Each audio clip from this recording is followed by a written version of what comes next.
Okay, I see we have some people joining right now. My name is Jessica Hunt, and before we really kick off this event, we are going to give attendees about 30 seconds to a minute to join. While you are joining, if you could answer the poll question that is up on your screen in front of you, that would be great. Just gives us a little bit of information and ensures that we cover as much as we possibly can during today's event. And thank you to those I can see who have already started answering the question. So I'm going to kick off the event. EHS Audit Program Evaluations, a proven means of driving effectiveness and efficiency improvements. This webinar is sponsored by Montrose Environmental. We are so thrilled to have them back with us for yet another event. It's always a pleasure to work with the teams over at Montrose Environmental Group. My name is Jessica Hunt, one of the owners of E&E Leader, and on behalf of our entire team, I thank you for being on with us today. We truly have a global audience on with us, and we appreciate you taking time out of part of your day to spend it with us. A few housekeeping items before I turn the presentation over to Mike and John, because that's who you're here to hear from. We will be providing a copy of the slide deck to all attendees. This will come after the live event.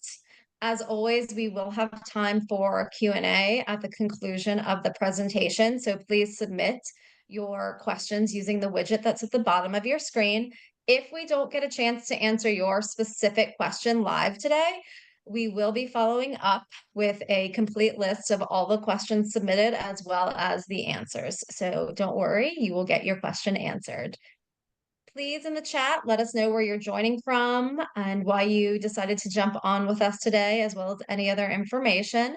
We really do look forward to an engaging presentation. And at this point, I'm going to turn the presentation over to Mike, and I will rejoin everyone for the Q&A. Thank you, Jessica. Next slide.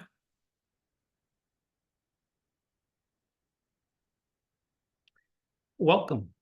To begin, I'd like to provide a little bit of background on Montrose. We're a publicly traded company with about 3,500 employees and over 95 offices worldwide. We support clients in a variety of industries: oil and gas, chemical, pharmaceutical, paper and pulp, food and beverage, and general manufacturing, to name a few. We also provide services for contracts at the federal, state, and local municipal level. Next slide. At Montrose, we provide integrated solutions for projects that present challenges today, as well as those presenting challenges for tomorrow. We work strategically with our clients to optimize business delivery value, utilizing our existing and growing multidisciplinary capabilities. We seek to create a positive impact on our planet and society. Next slide. I'm Mike Green. I'm excited to be able to participate today and discuss and share our experiences evaluating EHS audit programs. I'm a senior advisor and principal with Montrose's Environmental Health and Safety Auditing and Consulting practice. I've been a practicing consultant for around 10 years, and before that, I worked for an international integrated oil and gas company. There, I had the opportunity to serve in various audit program management roles within the central EHS audit team. For much of that time, I had the good fortune to work with my colleague, John Nagy, and over that time, John has taught me many things about auditing and audit programs, and I am very appreciative for that. Since joining the consulting ranks, John and I have worked together on evaluations of audit programs across different industries, and often those industries span many countries across the globe. John, over to you. Thank you, Mike. I appreciate the kind words. I'm John Nagy. I've been in the environmental health and safety field for over 40 years. And just a thumbnail sketch, started my career with US EPA, moved on to be the director of an EHS audit program for a multinational company, and then more recently have led a global EHS management consulting practice that included providing auditing services. I also had the distinct honor of serving as the director of a consortium of 70 large multinational companies with a singular focus, and that being excellence in EHS auditing. Suffice to say that the practice of auditing has and continues to be a primary interest of mine. And in part because of that, I couldn't be more excited to be here with you all today. Next slide, please.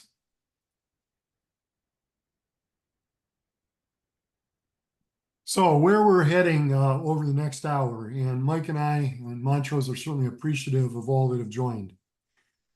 In the financial investment world, we've heard ad nauseum the phrase past performance is no guarantee of future results. And although that may certainly apply to our financial investments, a lesson that I haven't quite learned yet, it's not so much in auditing. There are no guarantees, of course, but Mike and I have seen the positive results over the years of implementing best practices in EHS audit programs, including performing periodic program evaluation. And on the flip side, we've seen the downside, if you will, of not taking the actions necessary to realize the full potential of an audit program. In today's session, Mike and I will be sharing targeted information about audit programs and evaluations that hopefully will be useful to you all in addressing the challenges and opportunities that assuredly lie ahead. We'll touch upon a forward-looking view of EHS auditing, some traits of leading-edge audit programs and some common pitfalls, how audit program evaluations can be used as a framework for elevating an audit program to higher performance levels, what constitutes high-quality program evaluations, and then we'll wrap things up with a few examples of leveraging program evaluation results and some concluding thoughts. Peter Drucker, who's a renowned management consultant a number of years ago, provided an interesting perspective that applies here. And this is a direct quote from Peter. The greatest danger in times of turbulence is not the turbulence itself. It is to act with yesterday's logic. Virtually all audit programs have been and continue to be operating in turbulent times. And that's true for a variety of reasons. And sometimes it's somewhat unique to an organization, but oftentimes there's some commonality.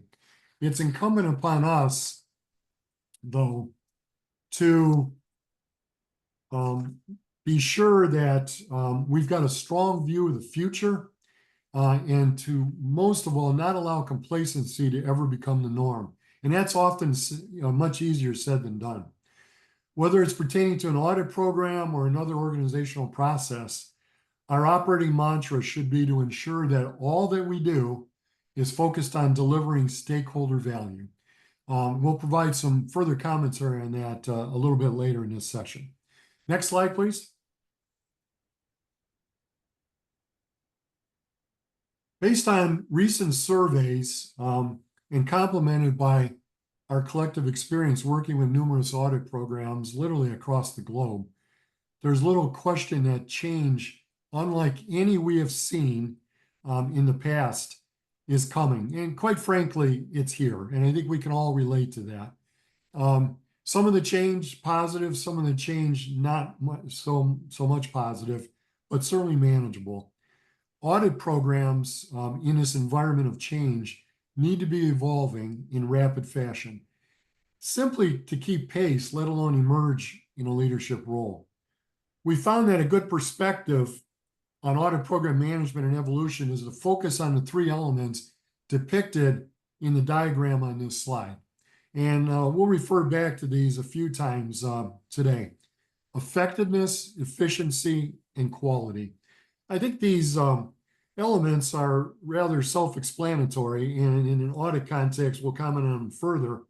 But most importantly, addressing these elements in unison is a proven means of achieving maximum value for an audit program.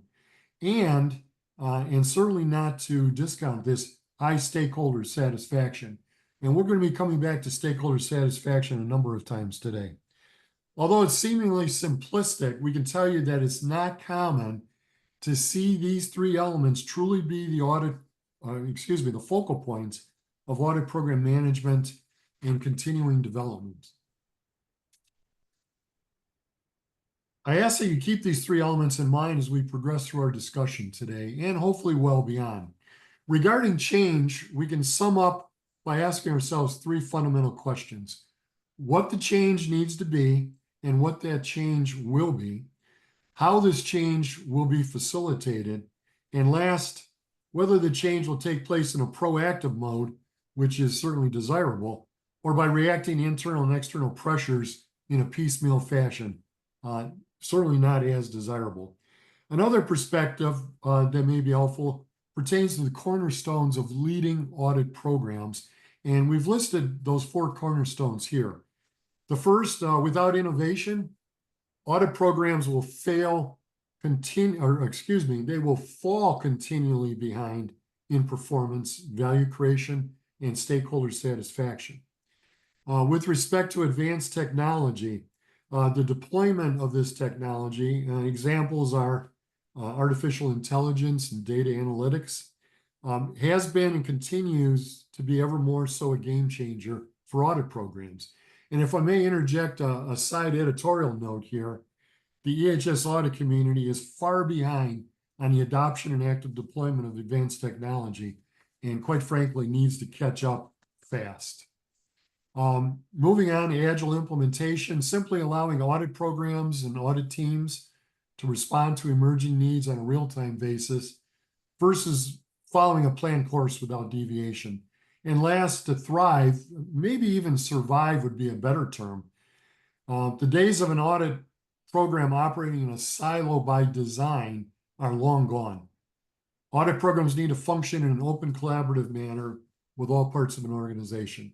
So the path forward needs to be based upon a well-defined vision, developed with stakeholders and memorialized in a true strategic plan to guide future evolution. This is a good point for us to pause on a journey down this path and just present a bit of context for our remarks throughout the rest of this session. Next slide, please. And Mike, it's all yours. As John said, context is important. To help set the context for today's discussion, we're going to focus on the top puzzle piece, not the bottom one. If you're an auditor or an auditee, your focus is primarily on the bottom one, the EHS audit. But our concern here today is the EHS audit program. How is it set up? How does it perform? How can it improve? Evaluations are detailed examinations considering items such as how are decisions made for the audit program concerning scope, priority, schedule, staffing, both in number and competency, coverage, depth versus breadth, and quality assurance practices. They can also look at very basic details like what is a finding and a repeat finding within the context of the audit program, and how are corrective and preventive actions established, prioritized, and tracked through to completion, including requirements around closure evidence. Let's start today with a brief polling question to help us learn more about who's attending the webinar.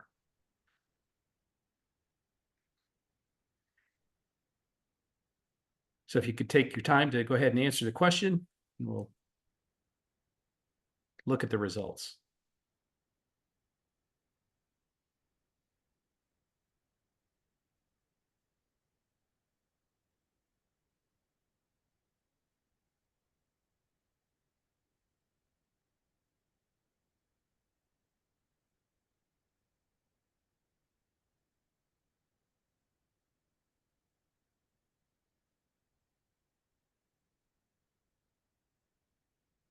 Well, we can see from the results slide that we've got a good mix of folks, both representing audit and EHS support, and some others from operations management and consulting. Let's continue by having John lead us in a discussion on the common pitfalls in EHS audit programs. Next slide, and John, over to you. Thanks, Mike. We'll pick up where we left off a few minutes ago on this journey of EHS audit program evaluations and evolution. This slide depicts, if you will, sort of the underbelly of audit programs. And these, in and of themselves, we don't present them as problems as much as things to look out for in the implementation of an audit program. From our experience in various surveys over the years, virtually all audit programs. In fact, I've never encountered an audit program that has not either dealt with or, quite frankly, been dealing with performance challenges. And some of those certainly are more than others, and they change over time. So a very dynamic situation.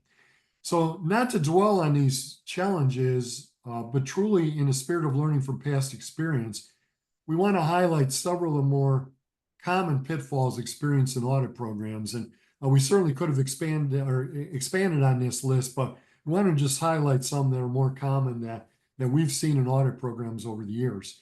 And for presentation purposes, they can be broken into the three categories shown here: design, execution, and quality. Please take just a moment and reflect on whether an audit program that you're associated with at present, or that you may have been in the past, or maybe in the future, or if you're in a consulting role, that you may have experience with on a client relationship basis, and whether any of these pitfalls have been encountered. Some may seem obvious, such as weak quality assurance processes. Others may be a bit obscure, such as misalignment with stakeholder needs and expectations. But trust, all of these are important and can be detrimental to the health and well-being of an EHS audit program. We could spend the remainder of this session exploring these pitfalls, why they occur, how they can best be dealt with, and what the ramifications are if they're not dealt with effectively. But what may be most important is to describe a bit more fully a means to either prevent these pitfalls from occurring or to deal with them in a proactive manner that produces positive change and results. Let's move on to our next polling question. Keep in mind at least the essence of the pitfalls mentioned here. So here we're asking a relatively simple question: has your organization's EHS audit program experienced any of the common pitfalls mentioned in the previous slide? Gaps in insurance coverage, management not actively engaged, weak QA, etc.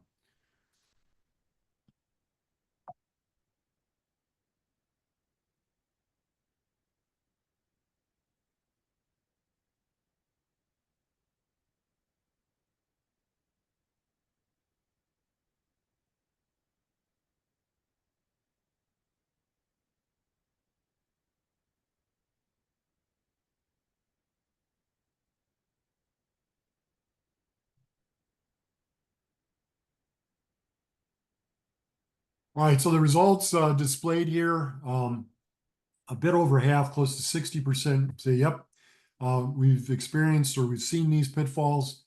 Just over 10% no. And then there's a group of about 3 out of 10 that either didn't know or just wasn't applicable. So we appreciate your feedback, and let's move on to the next slide. Now for a quick look at what may be viewed as a more positive topic. What do leading audit programs look like? And are they really different than what we are doing in my organization, whether you're working internally within the organization or working on a consulting basis? Mostly for the presentation, or for the purpose of presentation again, we've put the attributes of leading audit programs, and this is a subset of attributes, again, in the interest of time, into these three categories, very loosely grouped. The first is organizational, how an audit program functions within the broader organization, with a strong emphasis on understanding and addressing stakeholder needs and expectations. And the bullet item there is active stakeholder engagement, and again, more on that later, and talent management. And we'll touch upon both of these attributes a bit later. Process related, effectively how an audit program executes audits and ancillary activities. And it ranges from a formal audit charter that's been approved by ideally a board of directors or certainly top management, to the direction and guidance provided to auditors, to the optimization of the process, and so on. And then last and certainly not least, is future shaping or program evolution. And of most importance here is the establishment of a well-defined vision a robust strategic plan, and a process to promote innovation and to be able to implement the resulting ideas to enhance effectiveness, efficiency, and quality. So we come back to some of these same terms each time. I also want to mention just briefly here the term revolutionary innovation. Some of you may be very familiar with the term, and some of you may have considerable experience with it, but it's a concept that has tremendous value. The flip side of it, without it, there's not much likelihood of hitting that desired state of maximum value being returned to the organization. So the first type of innovation that we're most accustomed to, we refer to as evolutionary innovation. And the best and simplest definition of that is continuous and incremental innovation focused on today's customers. So it's dealing with today's problems, looking for innovative means of better meeting those customers' needs. Revolutionary innovation takes things to a whole nother dimension. And not a little simple definition, but one that does seem to work is revolutionary innovation is a radical and discontinuous leap to arrive at completely novel offerings focused on the needs of tomorrow's customers. So it fits very well with the evolution of an audit program. And in some, this type of innovation, revolutionary innovation, deals with big change guided by anticipating what the future likely holds. Now, for most business processes, it's sometimes difficult to be looking too far off into the future because we're having some difficulties with the challenges that we're confronted with today. But in fact, we need to be on parallel paths. There's other attributes we could reference today, but the ones here at least illustrate what defines leading edge audit programs. So let's take a look now at who I've been referring to as stakeholders or audit program customers. Next slide, please. Recall that misalignment with stakeholders was presented earlier as a pitfall, and active engagement with stakeholders as an attribute of leading audit programs. Without complete identification of stakeholders and their needs, their expectations, as well as their requirements, as well as their active engagement in a program, invariably, and we've seen this time and time again, the audit program will not have stakeholder alignment, and the satisfaction level with the audit program, and maybe even its sustainability, will be diminished. There obviously could be differences between organizations, of course, but the description shown here should be pretty close for most. First, the question at the bottom of the slide. Whoever your customers are, do you know with a high degree of confidence what the voice of the customer is telling you about your company's EHS audit program? And of course, an appropriate answer to that question would be, yes, we know who our customer base is, and they're actively engaged, and we know with a high degree of confidence what they're telling us and also what their satisfaction level is. And we're involving them in virtually all management decisions that are being made relative to the audit program. So just a brief comment on the stakeholders here. Standard stakeholders for most audit programs, top management, oftentimes board of directors. Others that are common include operations from top to bottom, the EHS function, and legal. And then others may include a chief compliance officer, the risk management function, chief audit executive, and so on. So let's move along and take a look at a framework for evolving an audit program using audit program evaluations as a foundation. Mike, I think this is a good spot for you, and we'll move on to the next slide. Thanks, John. Once an audit program has been established, there's usually lots of activity that's ongoing. And for the individual auditor and the audit program manager, it's sometimes a bit overwhelming just to keep up with preparing for, executing, and reporting on the audits that are to be completed as part of the audit schedule. As a result, audit programs often don't have time to provide sufficient attention to how the audit program itself needs to evolve. We know that evolution can be gradual. For example, the addition of several audits onto an audit schedule, or it could be more rapid. This could be manifested by a change due to external factors such as expansion in the scope of the audit program, or by a contraction of the audit program due to staffing or funding reductions affecting the entire company. When evolving in response to an externally driven change or to a planned continual improvement, and understanding the current state, the expectations of the audit program stakeholders, and an awareness of the anticipated future needs of the audit program will greatly assist in defining a vision of the path forward.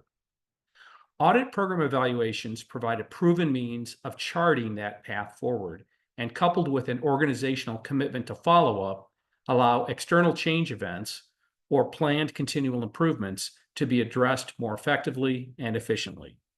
Next slide.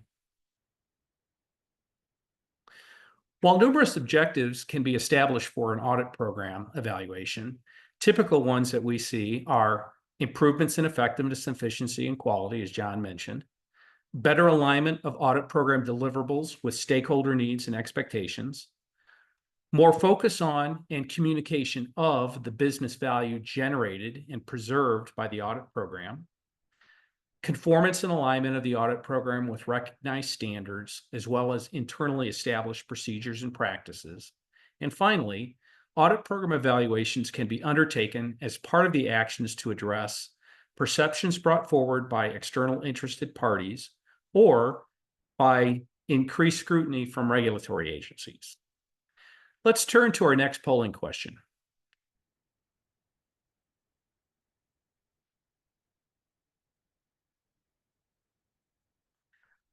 How many of you have had your audit programs evaluated?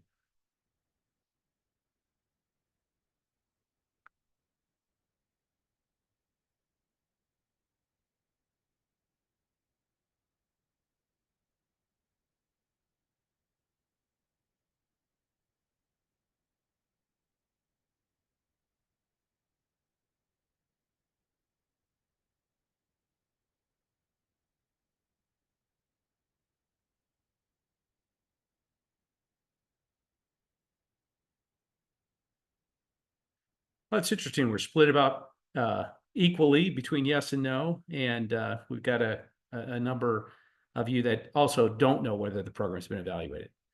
Well, what I would say is for those of you who have had your program evaluated, that's a good start on the road to continual improvement.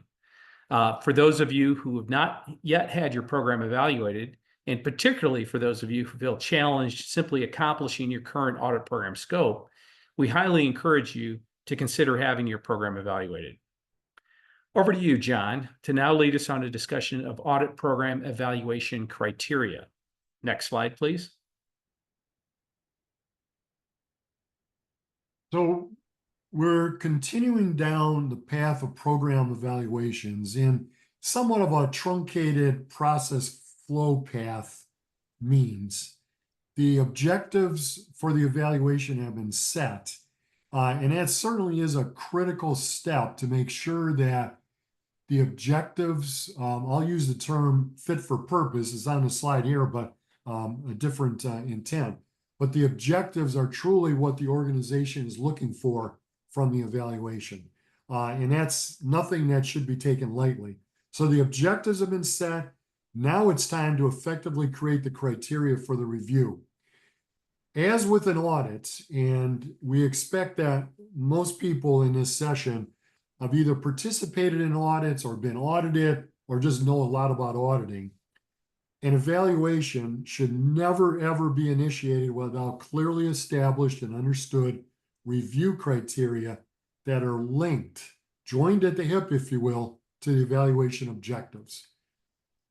We have seen evaluations that have been performed both internally and third-party reviews where the objectives have been set very loosely or not understood, and the criteria have not been well established, certainly not understood. And one can almost predict the results. And to be blunt with you, the results were disappointing. Were the results? Sure, but they fell far short of what the results could have and should have been.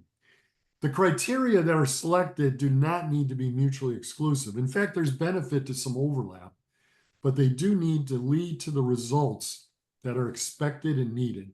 So examples of criteria for evaluation range from checking whether the audit program is being implemented as intended, effectively answering the question, are we walking the talk? As well as being consistent with internal systems. And an example would be the organization's quality management system. Numerous audit programs lack a structured quality assurance process and further do not conform to the organization's broader QMS. Yeah, there's lip service given to it, but we've seen many examples where that has certainly not been the case. It's effectively a double-edged sword that undermines program performance and value. Besides internal requirements, the most effective evaluations will take into consideration one or more external standards. And we've included here 3 excellent examples of external standards that can be used. ISO 19011, which are guidelines for auditing management systems, the Institute of Internal Auditors standards that have just been revised with the new version being in effect on January 1 of 2025. And lastly, the Board of Environmental Health and Safety Auditors certifications standards that have been around for about 20 years. So there's certainly value in each of these standards, and there's some trade-offs, and we could certainly discuss sort of the pros and cons, if you will.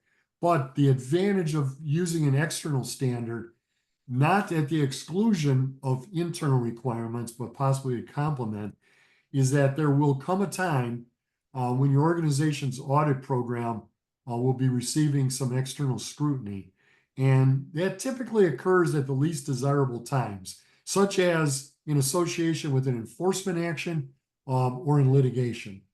So to be able to make the assertion that your program is not only well designed and well executed, but it also conforms to a widely accepted external standard, it is going to pay dividends many times over.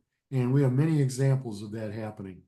So as a checkpoint, it's mission critical on this path that we're on to confirm that the selected evaluation criteria are consistent with the evaluation objectives. They're truly fit for purpose, and they're well understood and well communicated to all participants. All right, next slide, please. Moving along the path, principal elements of an audit program evaluation. And for those who have audit experience or knowledge of audit programs and how audits are executed, this should look very familiar.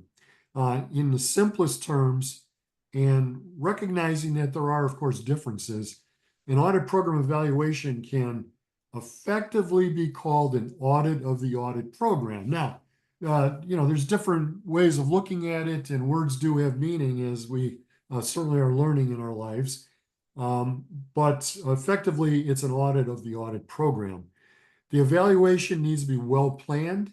It needs to be properly resourced with specific objectives, needs to have a definitive timeline, needs to have expected outputs, and last, and maybe most importantly, needs to have organizational commitment to follow up. Each element is important and should be given due consideration in the evaluation. Now, the principal elements that are shown here are all critical, some more so than others, if you will. And bear with me for just a moment. And especially due to budget or time constraints, some may be given less attention than others. And of course, there'll be trade-offs.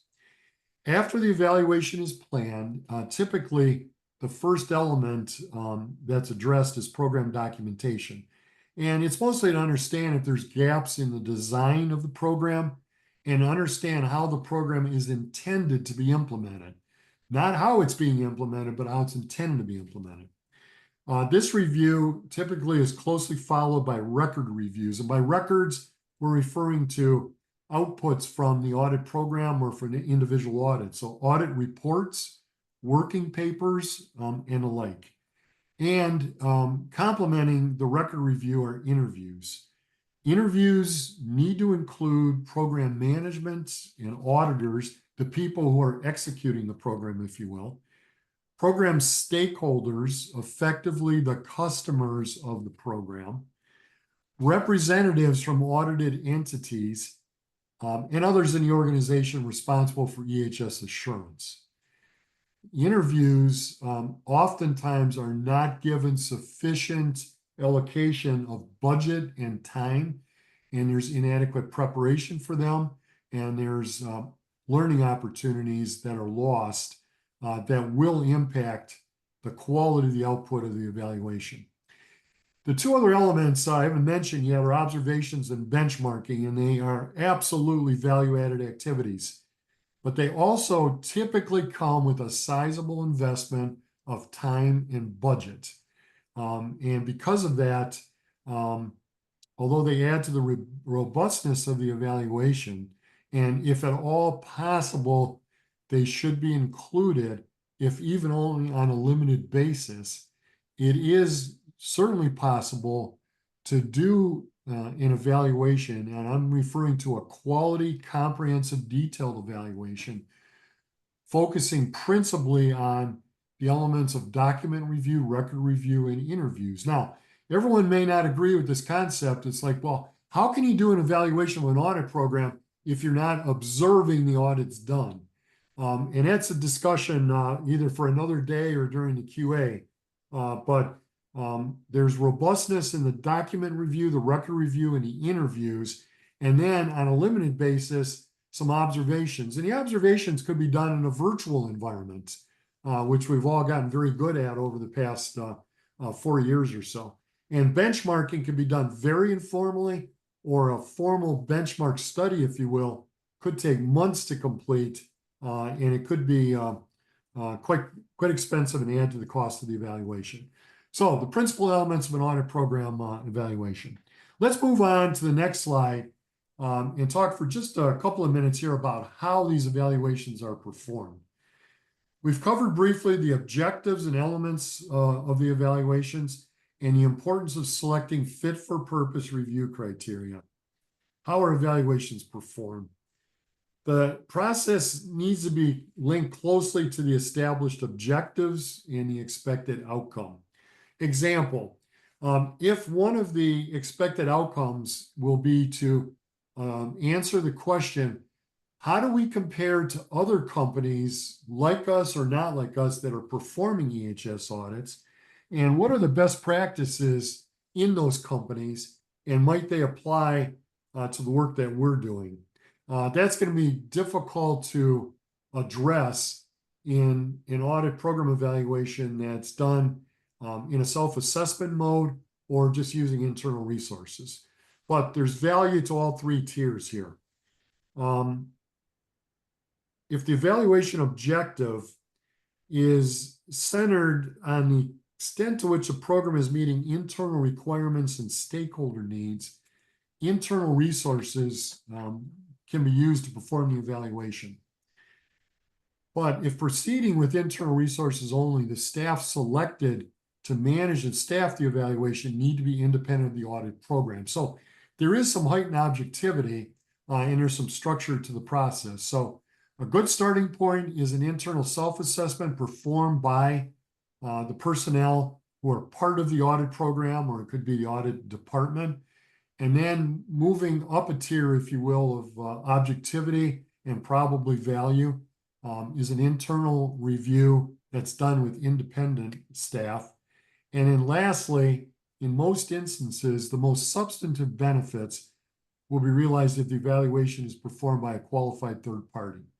It'll maximize objectivity, and it'll provide a value-added external perspective that will include comparison to leading practices, and it will also include comparison to what's being done in other audit programs from other organizations.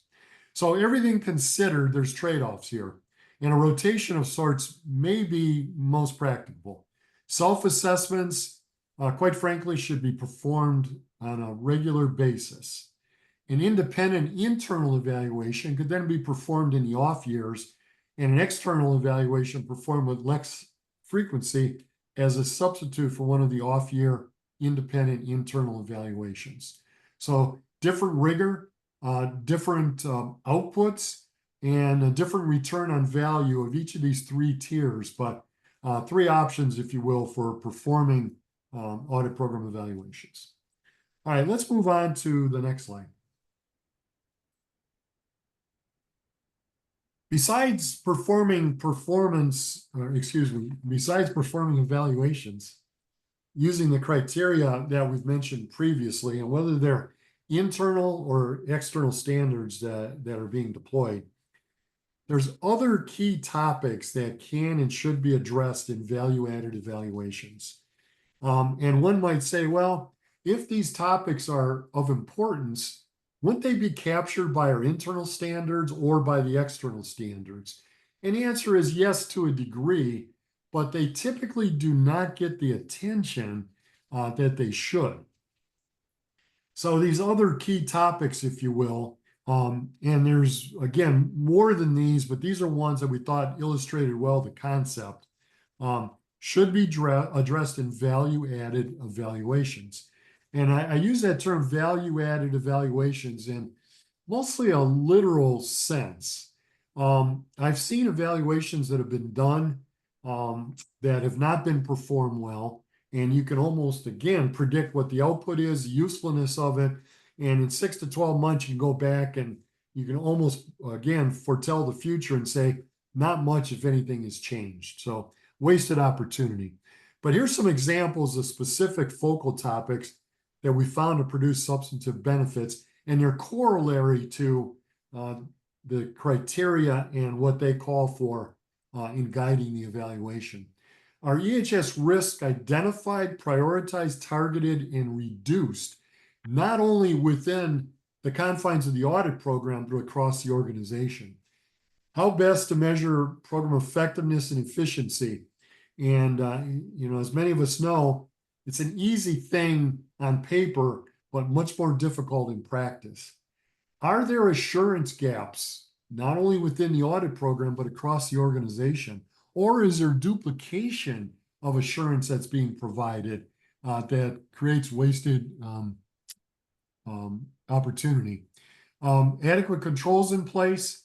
And lastly, what is being done to shape the future? And it's one that oftentimes does not get very much attention within an audit program evaluation, but certainly should be at the forefront. With that, let's move back, Mike, to you in the next slide. Thanks, John. Evaluations are a critical element of an efficient and effective management system, and an audit program serves as the management system for audits. For higher risk organizations, typically every 2 to 3 years for an audit program evaluation is adequate. This time frame is generally consistent with the 3-year regulatory required compliance audit under OSHA PSM or EPA RMP. That said, variable frequency is acceptable in our view. The variable frequency should be commensurate with the audit risk and or change occurring within the company or audit program. In addition, the frequency should be reflective of known or suspected assurance gaps, again, within either the company or the audit program. A best practice, as John alluded to, is regardless of the frequency selected, perform self-assessments between your formal evaluations. Next slide. Now we'll talk about likely missteps.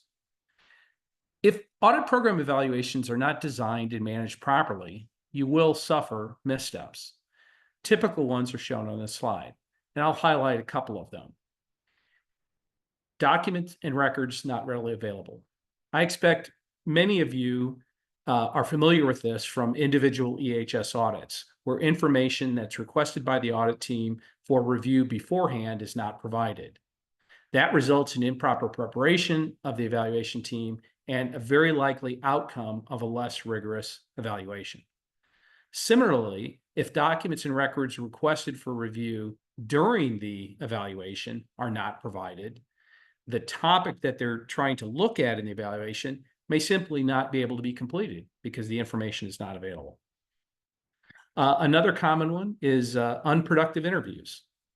In this case, the evaluation team may have been provided the wrong person or position for the intended interview, Or alternatively, the correct person had been scheduled, but developed a conflict and a substitute person was provided. Perhaps insufficient time was scheduled to cover the full topical range intended for the interview. Whatever the case, each of these scenarios can lead to important information that's needed for the evaluation being missed. Next slide. Now let's talk about results and follow-up. Our process for performing evaluations includes discussion and agreement with our clients on report content and format as part of the evaluation proposal and preparation process. I'm going to highlight a couple of these as we go forward. One, opportunities for step change improvement. These generally require a change in perspective on an element of the audit program, or establishment or reorganization around a theme not currently addressed adequately within the audit program. Their follow-up will yield significant business value if they're implemented properly. In my experience, programs that have not been evaluated will almost certainly have at least one step change improvement identified, if not multiple. Next slide. Earlier, we spoke about evolving your audit program and how audit program evaluations provide a proven means to help establish the path forward. We expand on this concept in this slide. Building from the audit program evaluation, you'll be able to make program adjustments and improvements based on the information provided in the audit program evaluation report. The report will also provide commentary that can be useful to you to rethink your program plans, especially the strategic plan that John has mentioned several times during the presentation. These new and/or updated plans can provide the basis for further improvements in your audit program performance and effectiveness. As you implement these program improvement changes, you may realize that you need new and/or adjusted program metrics. This is encouraged because with new and adjusted program metrics, you're often better able to communicate to your stakeholders the business value provided by the audit program. Next slide.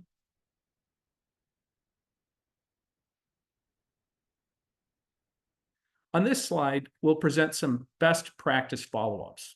I'll discuss a few. Identify and bridge enterprise-wide assurance gaps collaboratively with other risk and compliance functions. Many companies have not taken the time to generate what I call an assurance map, or if they have one, they've not thoroughly vetted it to make sure that it's correct and that the coverage depicted on the map is actually in place. This often requires intercompany cooperation and transparency, and at times may need support from top levels of the company for it to take place and be resolved. We have found assurance gaps as well as assurance overlaps when we've looked at this type of scenario. Perhaps not surprising, we've also seen differences in approach and rigor in the assurance process between different groups within the same company.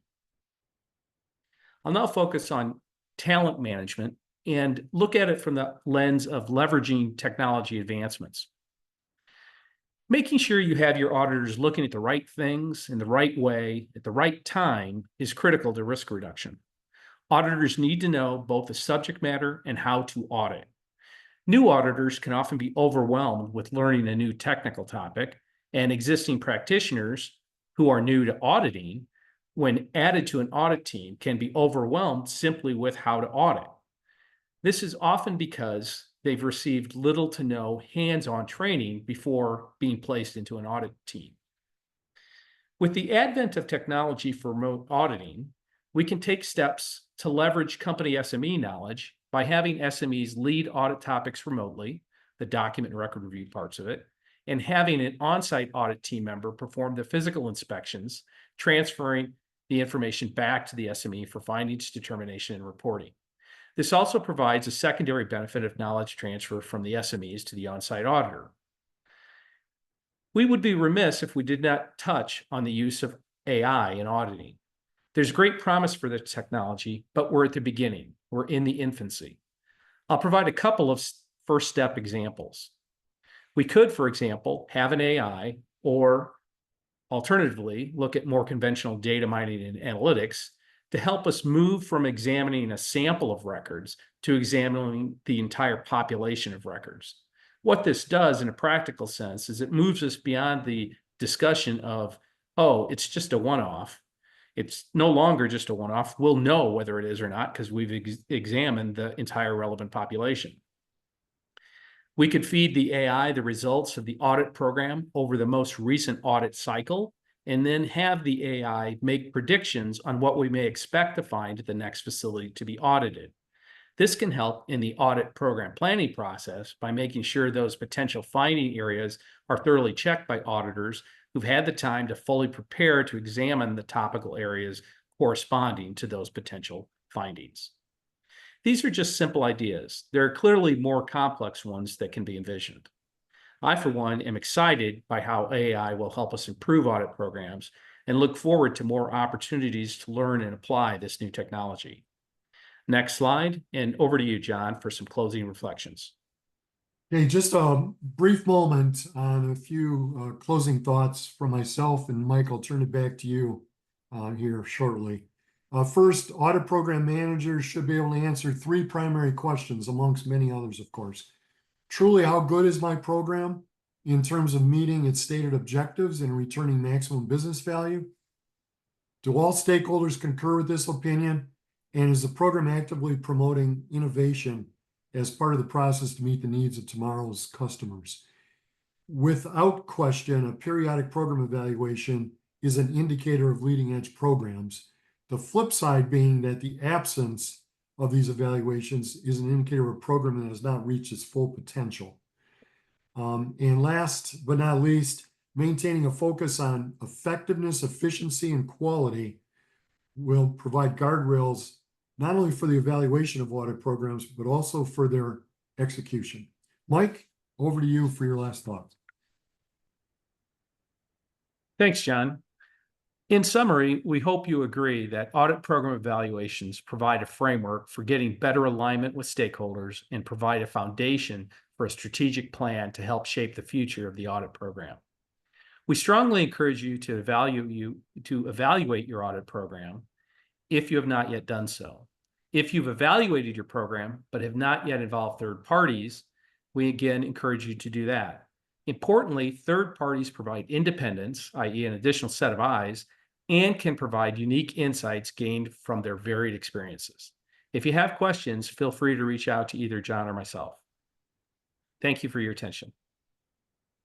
Thank you very much, John and Mike. I know we've had quite a lot of questions that have come in from attendees, and we are limited on time. So we are going to do our best to get through them as quickly as possible. Today, just a reminder, if we don't get a chance to answer your specific question, the speakers will follow up with an email that addresses every single question that was asked today, along with the answers.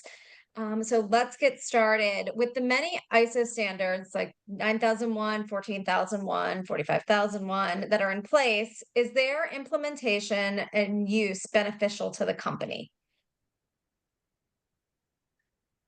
Well, I'll go first and answer that one. My view is yes. I think that an ISO management system is a very effective way to really set up a full plan, do, check, act framework within the topical area that the ISO standard is trying to address. In my experience, companies that have done that think more, if they're following the standard, they're thinking more strategically about really what needs to be done to drive the process forward. John, do you have some additional comments? Just a very quick thought to add to that, Mike. Companies that not only have gone down the path of management systems, but have also truly embraced them beyond the value of registration, typically produce pretty substantive benefits, and there's been outstanding results. Wonderful. Thank you. And I think we will probably have time for 2, maybe 3 more questions. So how do audit program evaluations address the identification and mitigation of emerging risks, particularly in highly regulated industries? I thought this was a pretty interesting question when it popped in. John, you want to take that one? I was going to kick that over to you and I'll add on to it, Mike. Well, okay. So my framework was if it's, an area that, the regulatory agencies are active in, right? So the first thing that needs to happen is you need to have a pulse on what's being talked about and then what's being, put in place, perhaps not only for today, but for a forward implementation date or a forward effective date in context of the regulation. So there has to be a way for that information to come into the company.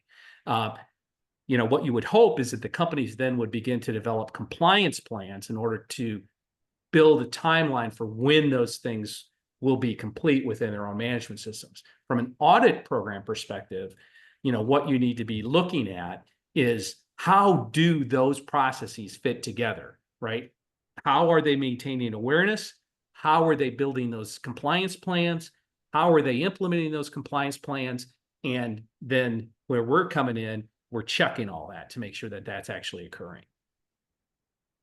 John, you want to expand? Mike, I'll add about 10 seconds to that. You mentioned earlier the concept of risk maps and assurance maps.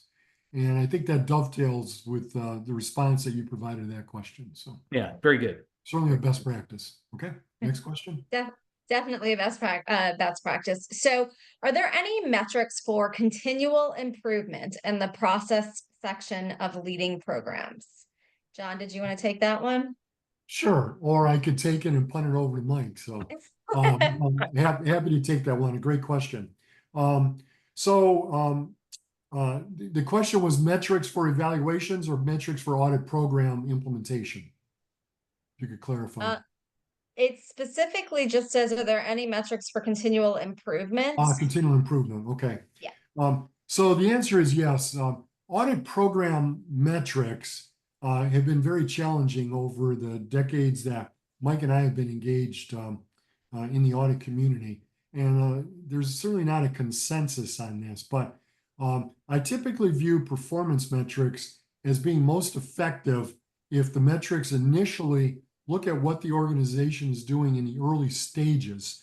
So relative to continual improvement, that there's been some definition of what continual improvement means to that particular organization or to that process, in this instance, the audit program.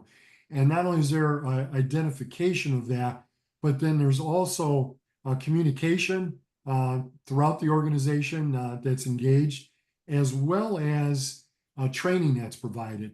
So that doesn't exactly get to, well, it's not measuring actual continual improvement activities, but it's what it is measuring is getting the processes properly set up and getting the people engaged that need to be engaged, and then following on with some further work along the way.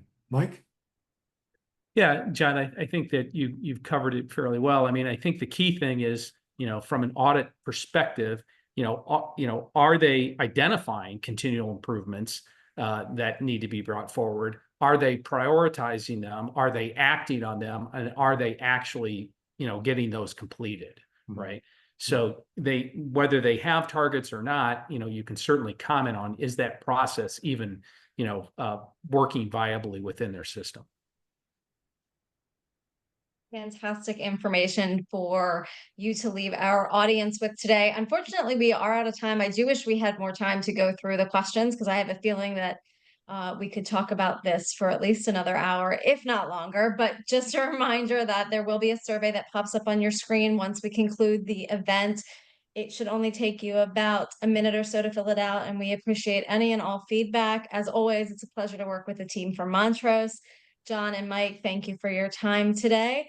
And if you are watching this on demand and have additional questions, please feel free to submit those during the event. You'll be able to submit the questions as well as in the post-event survey. So thank you very much and enjoy the rest of your day.